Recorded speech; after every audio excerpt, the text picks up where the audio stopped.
8 दिसंबर 1971 की रात को भारत-पाक युद्ध के दौरान भुज में भारतीय वायुसेना के एयर स्ट्रिप पर सेबर जेट विमान के एक दस्ते ने 14 से अधिक नापलम बम गिराए। इसकी वजह से यह एयर स्ट्रिप टूट गई और भारतीय लड़ाकू विमानों का उड़ान भरना नामुमकिन हो गया। भारतीय वायुसेना ने एयर स्ट्रिप की मरम्मत के लिए सीमा सुरक्षा बल के जवानों को बुलाया, पर समय तेजी से गुजर रहा था और मजदूर कम थे। ऐसे में भुज के माधापुर गांव से 300 गांव वाले अपने घरों से निकलकर भारतीय वायुसेना की मदद के लिए आगे आए, जिनमें ज्यादातर महिलाएं थीं। मन में देशभक्ति लिए वे सभी अपने घरों से निकल पड़ी। यह शायद उनकी असाधारण देशभक्ति ही थी कि उन्होंने एयर स्ट्रिप की मरम्मत जैसे असंभव काम को सिर्फ 72 घंटों के भीतर संभव कर दिखाया। इन साहसी महिलाओं में से एक वल्लभाई सेघानी ने अहमदाबाद मिरर से बात करते हुए बताया कि उस समय वे खुद को एक सैनिक जैसा महसूस कर रही थी। वे याद करती हैं कि किस प्रकार 9 दिसंबर 1971 को जब उन्हें बम गिरने की सूचना मिली, तब आर्मी ट्रक में चढ़ते हुए एक बार भी इन महिलाओं ने अपनी या अपने परिवार की सुरक्षा के बारे में नहीं सोचा, बल्कि वे बस चल पड़ी थीं इस एयर स्ट्रिप की मरम्मत करने के लिए। उन्होंने बताया, हम करीब 300 औरतें थीं जो वायुसेना की मदद के लिए इस दृढ़ निश्चय के साथ अपने घरों से निकलकर आई ताकि पायलट यहां से फिर से उड़ान भर पाए। अगर हम मर भी जाते तो यह एक सम्मानजनक मौत होती। तत्कालीन जिला कलेक्टर ने इन 300 बहादुर महिलाओं को इस नेक कार्य में शामिल होने के लिए प्रोत्साहित किया। पर जब गांव के सरपंच जाधवजी भाई हिरानी ने पहला कदम बढ़ाया और इन महिलाओं से वायुसेना की मदद करने के लिए सहयोग मांगा, तो सभी ने सहर्ष उनका साथ दिया। युद्ध के दौरान कार्निक भुज एयरपोर्ट के इंचार्ज थे और इन महिलाओं को प्रोत्साहित करने वालों में स्क्वाड्रन लीडर विजय कार्निक का भी महत्वपूर्ण योगदान रहा।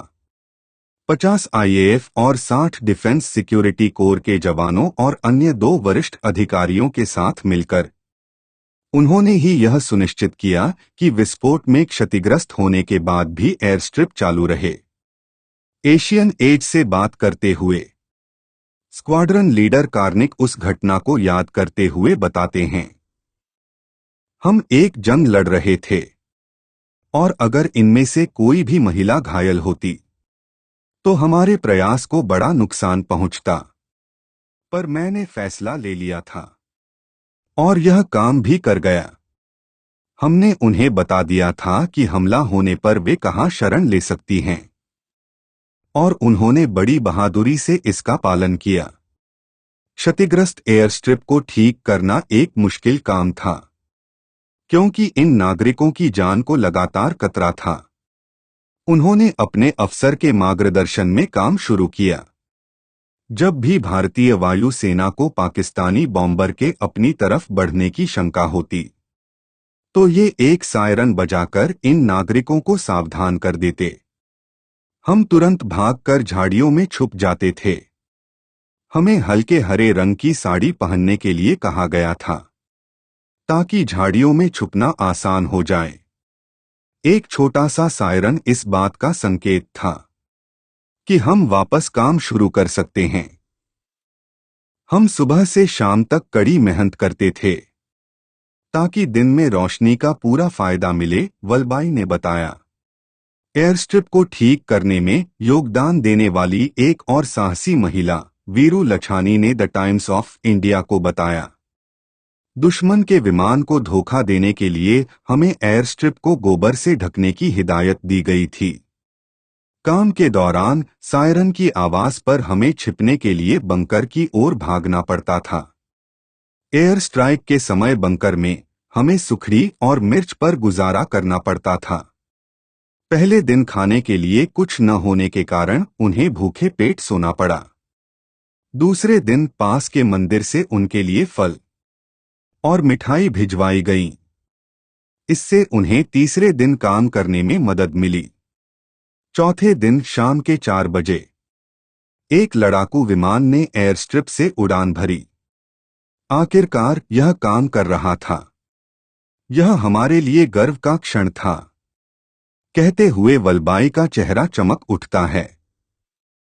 वल्लभाई को आज भी याद है कि उस समय उनका बेटा सिर्फ 18 महीने का था। अपने बेटे को वे अपने पड़ोसियों के पास छोड़कर आई थीं।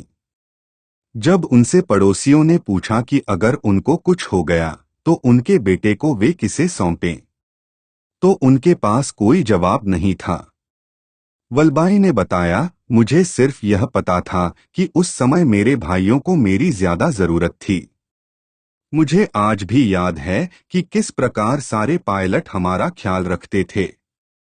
वल्लभाई की साथी और एक सच्ची देशभक्त हीरूबेन भूदिया बताती हैं, युद्ध के मैदान में एयर स्ट्रिप को ठीक करने की जरूरत थी, पर मजदूरों की कमी के कारण उन्होंने हम पर भरोसा किया।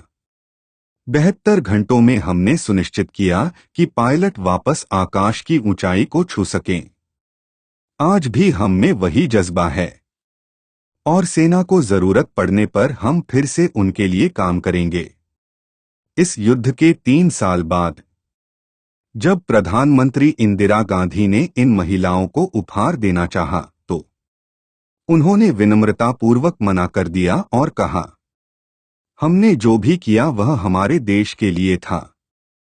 वल्लभाई बताती हैं कि 50,000 रुपए की पुरस्कार राशि भी माधापुर के एक कम्युनिटी हॉल के लिए दे दी गई थी।